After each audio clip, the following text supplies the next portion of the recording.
Mr.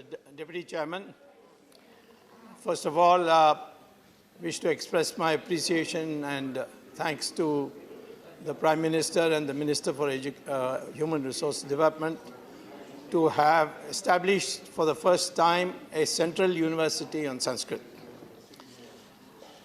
Mr. Deputy Chairman, I would first like to begin by referring to the Constitution, because we have all taken oaths under the Constitution, and therefore we have to abide by it.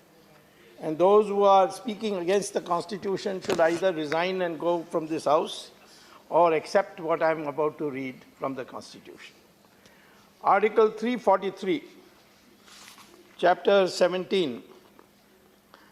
The official language of the Union shall be Hindi in Devanagari script. Now, Devanagari is the script of Sanskrit.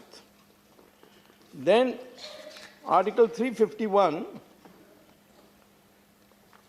which says something even more. It says that for the expressions used in Hindi and other languages of India specified in the 8th schedule and by drawing wherever necessary and desirable for its vocabulary primarily from Sanskrit. So, therefore, the Hindi, which is an official Hindi, has to be based on Sanskrit vocabulary and shall use the Sanskrit script, which is Devanagari, which is also used by Marathi, which is also used by Nepali, and of course today Hindi and Sanskrit. So 4 languages use the Devanagari script. And Konkani, which doesn't have a script of its own, has adopted Sanskrit, the Devanagari. And the other languages' scripts also draw from the Sanskrit formulations of the Devanagari script. For instance, because they all come from Brahmi, this common. Take Tamil, if you write ka, you write like that. If you want say ki, you put a matra. And if you want to say ku, you put a matra under. As the same thing in Devanagari also. You write ka and ki, you put a matra and a ku under. So there was a period of time when all these languages were connected. But today, those people who say that Sanskrit is a dead language are themselves intellectually dead. Because I can show you what is happening in the West regarding Sanskrit. I went to, for the sake of availability, I tested my knowledge with Google. And I typed on it, Sanskrit and artificial intelligence. And I got a reference to the NASA, National Aeronautics and Space Agency, United States, whose Journal of Artificial Intelligence has an article by their director called Briggs, B-R-I-G-G-S, who says after 20 years of research on how to store knowledge in the computer so that it can be used for artificial intelligence.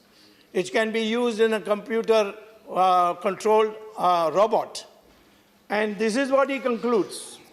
20 years they search for language, because if you use English in storing knowledge in a computer, and then in future sentences are used from English, the computer will get confused, because P-U-T put and B-U-T but. So there is a phonetic difference, and the robot gets confused.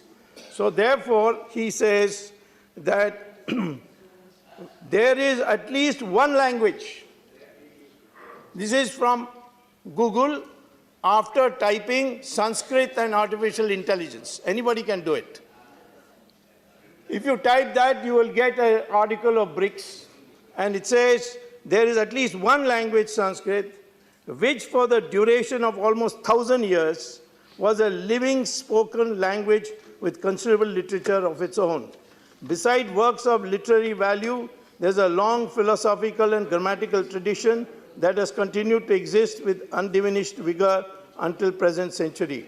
Among the accomplishments of the grammarians can be reckoned a method of paraphrasing Sanskrit in a manner that is identical not only in essence but in form with the current work on artificial intelligence.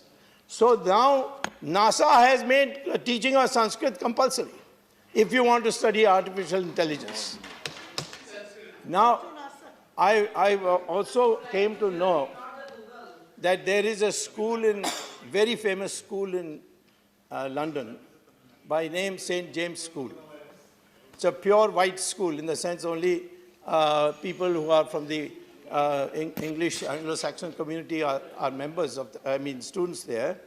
I went to London to check up what I'd heard, that in that school, children between the ages of 6 to 11 every morning are made to recite for half an hour Sanskrit shlokas.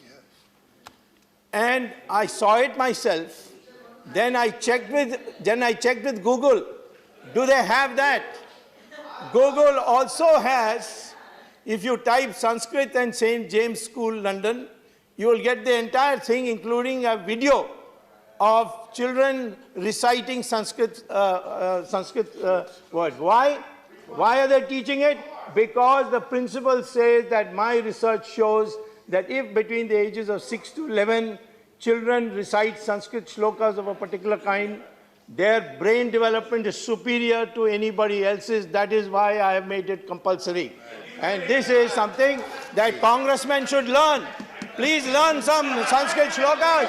Your brain will improve. In Tamil, the word for election symbol, in Tamil, the word for election symbol is chinnam. And what is in Sanskrit? Chin. And what is the DMK's symbol called in Tamil? Udayan Suryan. Uday, Surya. They have copied it from Sanskrit. So, therefore, Karunanidhi's name is Sanskrit. Karunanidhi's name is Sanskrit. Ramaswamy Nayaka, his name is from Sanskrit. They can't get names from anywhere else. And why Gopal Swami is now hiding behind Vaiko. Two great, very well-known judges of the Supreme Court.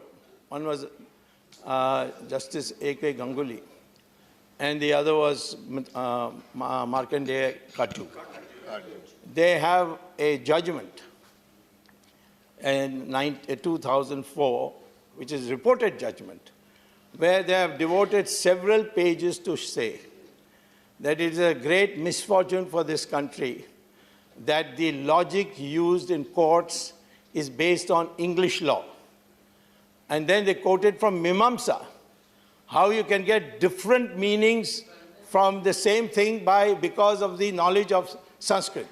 So they advocate that even in the courts of India in the future date, the language of arguments should be based on Sanskrit. So this is something which I am not saying, the judges of the Supreme Court are saying. In conclusion, I request our minister that now that a central university has been created, let him ensure that every Kendriya Vidyalaya has an option to learn Sanskrit, whether it is in Tamil Nadu or is in Kashmir. And yes, option only. And there's also a very easy way to learn Sanskrit, and that is from Samskrita Bharati, which can teach you to speak a few sentences of Sanskrit in just 10 days. So these agencies should also be incorporated and seen that the spread of Sanskrit is as quickly as possible, and that in all our languages we use a maximum number of Sanskrit words, because that will unite the country. Devanagari is not Hindi, as many people who are not well-read are saying. Devanagari script is used by Hindi, it is used by Marathi, it is used by Nepali. And I think if all milestones in our country have Thanks, Dr. Devanagari Swami now. script, Please conclude. it'll be very easy for people to travel from north to south. Therefore, now onwards, let us develop the Sanskrit language with full vigor, without any hesitation. Thank you.